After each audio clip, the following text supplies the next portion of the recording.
Okay, this is one of the best and softest millet bread even I have made till now. I love the texture, I love the taste. It wasn't too dense and wasn't too heavy for me.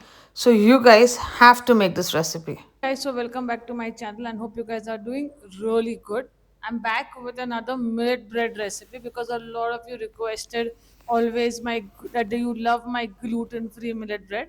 This one is made with Jowar and Bajra, but trust me, you can see the texture. It turned out to be really good.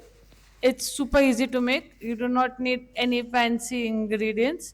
And this recipe is foolproof. So I bet you guys are not going to be making any mistakes.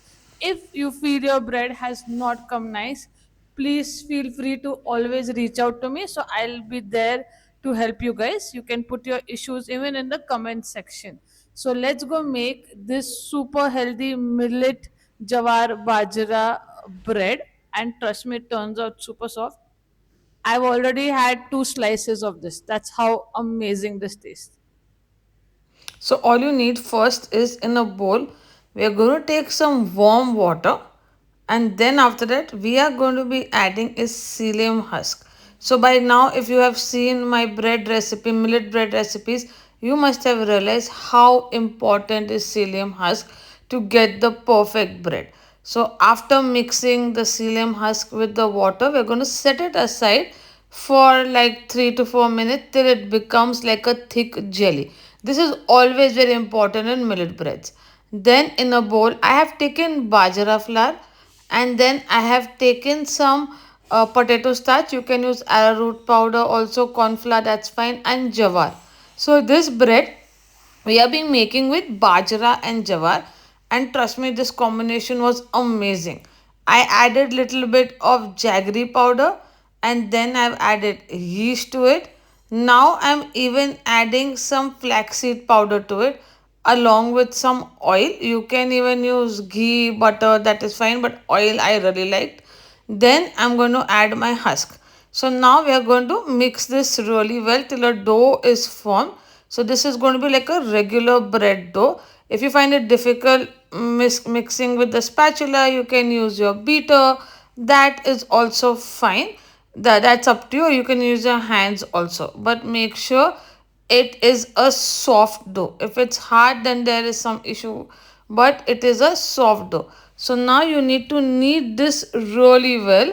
Okay, so you need to really knead this very well. After your dough has come together, this will help in just activating the yeast a little bit, and it will make sure that your bread turns out super soft. So this you can knead very well. You do not get the bajra taste or anything. It's amazing. You can even add herbs. Like I added salt to it, so you can add oregano, chili flakes, give it a nice flavor, some seeds. That is up to you. Now, when we knead the dough really well, this is going to be a soft dough. So that you have to keep in mind. We are going to be proofing this dough for around 50 minutes. So yes, that's what I said. This bread recipe is very different from my other bread recipes because this one requires proofing, and that what makes the bread really soft. So after 15 minutes, you see my dough is like become double in size, and can you see the texture is just like your regular maida bread? That's how soft it is. And after that, I'm again going to be kneading it very well. This is a very important step. So one tip for making my dough rise quickly, what I do is preheat my oven for 10 minutes.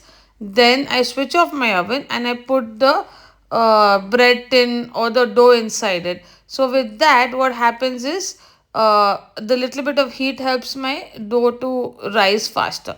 So now again I'm kneading it really well, and then after that I'm just going to flatten it and roll it like a log so that I can put it in my bread tin. So make sure that the cracks are not that much. Little bit cracks will come, but that is fine. I just rolled it like a log. Now I have taken my bread tin. This is a half kg bread tin. So it's around 4 by, this is 6 by 4 inches. Now I'm going to add oil. Now you might be feeling that this oil is a lot, but I like to add it this way, and the excess oil I will just remove it from the tin. So the better you oil it, your bread will come out better after baking. So that you have to keep in mind. So now you can see all the excess oil has been come out. Now what we are going to do is we are going to add our bread dough into it and again proof it for around 40 minutes till it become double in size. It can be longer, but this one was risen very fast. But always make sure it's double in size. If it's not double in size, that means there is some issue with your yeast. So that you can keep in mind. So you can see how beautifully it has risen. Bake it at 180 degrees for around 50 minutes, and there you go. Once it's cool, you will see you got the softest bread. Now this bread I have cut the next day. That's what I like to do. I usually cut it the next day. So don't forget to try this recipe. Don't forget to like, share and subscribe to my channel. Also in the comment section, do let me know from which city you're watching my bread recipes, and also do let me know which other bread recipe or which millet I should be trying next. So I'll see you soon in the other video.